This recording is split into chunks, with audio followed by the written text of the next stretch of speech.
seuraavaksi vartalon alkuasennosta ja siinä yleisimmistä virheistä, mitkä siihen johtaa ja miten sitä voisi tehdä paremmin. Ja lähdetään liikkeelle rautamailasta.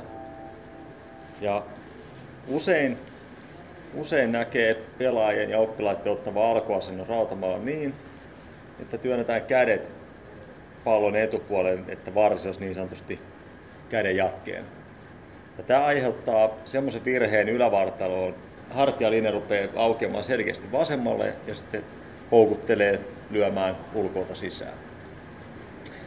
Eli rautamailalla kädet roikkuu suoraan niin, että vasen käsi on pallon kohdalla. Ja sitten taas puumailoilla, driverilla, vasemman kantapään kohdalla. Ja kädet roikkuu taas suoraan alaspäin. Varsi on suorassa. Ja taas sama ongelma, jos työntää käsiä pallon etupuolelle, niin hartialinja aukeaa ja liikerata muuttuu helposti ulkoilta sisään.